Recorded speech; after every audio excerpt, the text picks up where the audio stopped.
தேவனாக கொடுக்கணும். தேவசமத்தில் ஜெபிக்கிற ஒரு பழக்கம் வரும். காலை எழுந்து ஜெபிக்க முடியலையா, எழுந்து எப்படியாச்சும் முட்டி மோதி ஜெபிக்கிற ஒரு பழக்கத்தை கொண்டு வந்துடணும். 1 மணி நேரம் ஜெபிக்கும் போதே சோதனைக்கு உட்படாத. அப்ப சோதனைக்கு உட்படாத இருக்கிறதுக்கு 1 மணி நேரம் அப்படின்னா நம்முடைய ஆசீர்வாதம் எத்தனை நேரம் நம்ம ஜெபிக்க இருக்குது. அல்லேலூயா. அப்படி சோதனைக்குள்ள இருக்கிறீங்க, உங்களுக்கு போராட்டம் வருது அப்படின்னா, பிரச்சனை வருது அப்படின்னா, நீங்க உங்க சரீரத்தை தேவனுக்கு நேரம் கொடுக்கல. அல்லேலூயா. என்ன வந்து கொண்டு என் பிரச்சனை வந்து நான் தேவனுக்கு சரீரத்தை கொடுக்கல, என் ஜெபநேரத்தை தேவனுக்கு கொடுக்கலப்பா. அதான் சவுல் விட்டு பேச முடியல, தைரியமா பேச முடியல. தாவீது பேசல, சவுல் அவ்வளவு விஷயத்தை சொல்லிட்டு அங்க போய் பெலிஸ்தர் கோலியாத் முன்னாடி தைரியமா பேச காரணம் என்ன தெரியுமா? அவர் ஜெபித்து இதயத்தை தைரியப்படுத்துறார். அல்லேலூயா.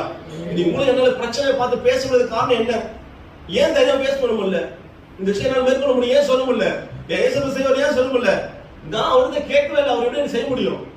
அல்லேலூயா. நான் அவர்கிட்ட கேட்கவே இல்லப்பா, எனக்கு அவர் எப்படி இது பண்ண முடியும்? நான் கேட்டா அவர் எனக்கு இது பண்ணுவாரு.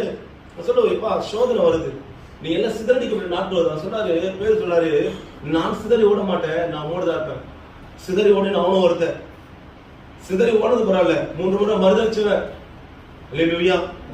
இப்ப நம்ம வாழ்க்கையில பிரச்சனைகள் வரும்போது, போராட்டம் வரும்போது நம்ம ஜெயிக்க முடியாம காரணம் என்னன்னா, என் சரீரத்தை தேவனை கொடுக்கல, என் ஆவியாத்தவர் சரி தேவனை கொடுக்கல. அதான் இதை நம்ம போராடிக்க முடியும்.